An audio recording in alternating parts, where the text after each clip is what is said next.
नमस्कार, आदाब, सत श्री अकाल दोस्तों। मैं सैयद आसिफ अली, संपादक आरएस न्यूज़ जनता की आवाज़ से। जैसे कि आप सभी दर्शकों को मालूम है कि आरएस न्यूज़ जनता की आवाज़ की तरफ से भारत के संविधान के नाम से एक नए कार्यक्रम की शुरुआत की गई है, जिसमें हम भारत के संविधान के बारे में अपने दर्शकों को जानकारी दे रहे हैं। तो आज हम भारत के संविधान के अध्याय 6 की जानकारी देंगे। भारत का संविधान के अध्याय 6 में अब हम बात करेंगे एक बहुत ही अहम अधिकार की, यानी जीवन का अधिकार। अनुच्छेद 21 के तहत दर्ज ये अधिकार सिर्फ शारीरिक रूप से जीने तक ही सीमित नहीं है। इसकी सही व्याख्या यह है कि गरिमा और सम्मान के साथ जीने का अधिकार सबको हासिल है।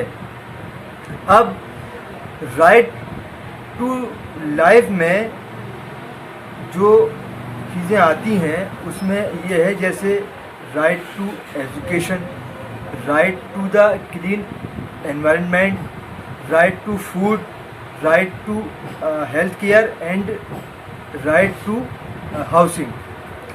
ये जितने भी सारे अधिकार हैं जो सबसे महत्वपूर्ण अधिकार बताए गए हैं, ये अनुच्छेद 21 के अंतर्गत आते हैं। तो ये भी कहा जा सकता है कि ये सबसे महत्वपूर्ण आर्टिकल है कॉन्स्टिट्यूशन ऑफ इंडिया, यानी भारत के संविधान में। इसमें राइट टू फूड के साथ जो भुखमरी का प्रश्न जो था वो भी सवाल उठाया गया था। तो उसमें सर्वोच्च न्यायालय ने अपने आखिर के एक फैसले में ये भी कहा था कि सभी को राशन कार्ड मिलने का अधिकार है। आंगनबाड़ी में बच्चों को खाना भी दिए जाने का अधिकार है और बुजुर्ग लोगों के लिए पेंशन आदि की व्यवस्था करने का भी अधिकार है। सर्वोच्च न्यायालय ने अपने तमाम फैसलों में भी इसके दायरे को बढ़ाया है। अब 1978 में मेनका गांधी बनाम भारत सरकार के एक मामले में कोर्ट ने यह भी कहा था कि जीवन का अर्थ सम्मान से जीना ही होता है। प्रेम शंकर बनाम दिल्ली के एक मामले में किसी आरोप में गिरफ्तार व्यक्ति को कोर्ट ने हथकड़ी पहनाने पर रोक लगाई थी। हाल ही में कोर्ट ने दिए एक फैसले में निजता यानी कि प्राइवेसी को भी मौलिक अधिकार करार दिया है। उसे भी सम्मान के साथ जीवन जीने का हिस्सा भी बताया गया है। इसी तरह से 1992 में दिए गए एक फैसले में सुप्रीम कोर्ट ने 6 वर्ष से लेकर और 14 वर्ष तक के बच्चों को भी शिक्षा देने के अधिकार को मौलिक अधिकार बताया। कोर्ट ने यह भी माना था कि सम्मान के साथ जीने के मौलिक अधिकार के लिए ज़रूरी है कि सभी लोग शिक्षित रहें। कोर्ट के इसी फैसले की वजह से संविधान में संशोधन कर अनुच्छेद 21A को भी जोड़ा गया था। यह 6 साल से लेकर 14 साल तक के बच्चों को अनिवार्य और निःशुल्क शिक्षा का अधिकार देता है। अब स्वतंत्रता के अधिकार के तहत अब हम आखिर में बात करेंगे अनुच्छेद 22 की। यह अनुच्छेद 22 किसी भी व्यक्ति के गिरफ्तार होने की स्थिति में उसके अधिकारों की बात करता है। ब्रिटिश शासनकाल में किसी भी व्यक्ति को हिरासत में लिए जाना एक आम सी बात हो गई थी, पर आज़ाद भारत में ऐसा कतई नहीं है। अनुच्छेद 22 स्पष्ट रूप से कहता है कि पुलिस किसी भी व्यक्ति को गिरफ्तार करते वक्त उसे इसकी वजह अवश्य ही बताएगी। गिरफ्तारी के दौरान उसे कानूनी मदद लेने और अपने वकील से मिलने के लिए नहीं रोका जा सकता है। सबसे अहम बात यह भी है कि गिरफ्तारी के 24 घंटे के भीतर गिरफ्तार किए गए व्यक्ति को मजिस्ट्रेट के समक्ष प्रस्तुत करना होगा।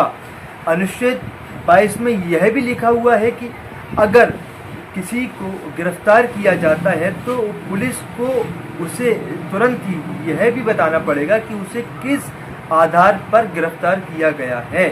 अगर किसी व्यक्ति को गिरफ्तार किया भी जाता है तो तुरंत ही उसे अपने वकील से कंसल्ट करने का अधिकार भी दिया जाएगा और उसे मजिस्ट्रेट के यहाँ 24 घंटे के अंदर ही अंदर प्रस्तुत भी किया जाएगा और इसके अलावा 24 घंटे के आगे उसे मजिस्ट्रेट के ऑर्डर के बिना गिरफ्तार भी नहीं किया जा सकता है। साफ तौर पर यह है कि इस अनुच्छेद के माध्यम से संविधान निर्माताओं ने किसी भी व्यक्ति को बेवजह या मनमानी तरीके से गिरफ्तार किए जाने पर पूर्ण रूप से अंकुश लगा दिया है। अब जीवन का अधिकार की मुख्य बातें। जीवन का अधिकार सिर्फ शारीरिक रूप से जीने तक ही सीमित नहीं किया गया है।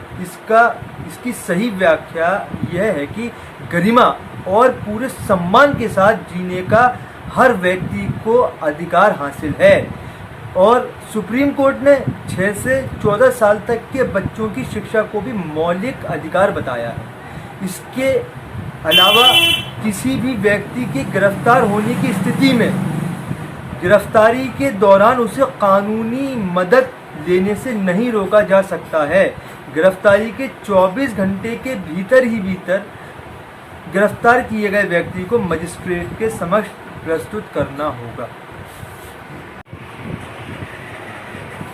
जिस तरीके से मैं हर बार देश की जनता से यही अपील करता हूँ, इस बार भी मैं अपने कार्यक्रम के साथ देश की जनता से यही अपील करना चाहूँगा कि देश की जनता ज़्यादा से ज़्यादा भारत के संविधान को पढ़े और उसको समझने का प्रयास करे, जिससे कि देश की जनता को अपने मौलिक अधिकारों का पता लग सके और देश के प्रति जनता के जो मूल कर्तव्य हैं वो देश के लिए अपने उन मूल कर्तव्यों को भी पूरा कर सके। अब इसी के परिप्रेक्ष्य में मैं एक बात यह भी बोलना चाहूँगा कि जिस तरीके से स्वतंत्रता के अधिकार के अनुच्छेद 19 में हमें अभिव्यक्ति की पूरी आज़ादी दी गई है, तो अभिव्यक्ति की आज़ादी मिलने का मतलब ये है कि वो अभिव्यक्ति की आज़ादी भी एक सीमा, एक दायरे के अंतर्गत ही दी गई है। हम अपनी अभिव्यक्ति की आज़ादी से ऐसी कोई भी बात को नहीं कहेंगे, ऐसे किसी भी बात को नहीं बोलेंगे जिससे कि किसी के मान सम्मान को ठेस पहुँचे या फिर किसी की छवि खराब हो।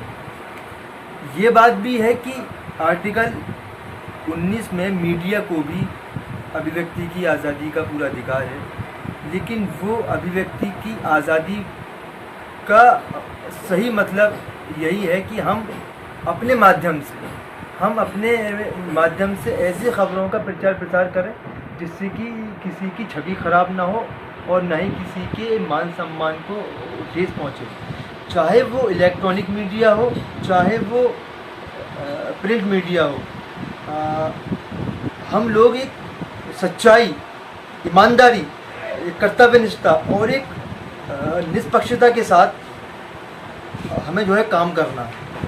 जनता हमारे ऊपर, मीडिया के ऊपर पूर्ण रूप से विश्वास करती है कि मीडिया हमें इंसाफ दिलाएगी, मीडिया हमें न्याय दिलाने का काम करेगी और इसी वजह से हमें देश के लोकतंत्र का चौथा स्तंभ भी माना गया है। क्योंकि हमें पूरी ईमानदारी के साथ, पूरी सच्चाई के साथ, पूरी कर्तव्य निष्ठा के साथ निष्पक्ष तरीके से अपने खबरों का प्रचार प्रसार करना है, देश की सेवा करनी है और देश की जनता को न्याय दिलाने का काम करना है। हमारा काम ना तो किसी को डरा धमका के पैसों की वसूली करना है और ना ही हमारा काम दलाली करना है। हमारा काम ईमानदारी और सच्चाई के साथ अपने कर्तव्यों का पालन करना है। मिसाल के तौर पे जिस तरीके से आईना होता है, तो जब वो आईना दीवार पर लगा हुआ होता है, तो जब तक आईना साफ सुथरा नहीं होगा, तो जब तक अगर हम आईने के सामने खड़े होंगे तो हम स्वयं की शक्ल सूरत को भी साफ सुथरा नहीं देख पाएंगे। जब आईने में ही दाग धब्बे होंगे और जब आईना ही गंदा होगा तो उसमें भी हमारी शक्ल सूरत गंदी दिखाई देगी। तो इसलिए मीडिया भी एक साफ सुथरे और चमकते हुए आईने की तरह से है, चाहे वो इलेक्ट्रॉनिक मीडिया हो, चाहे वो प्रिंट मीडिया हो।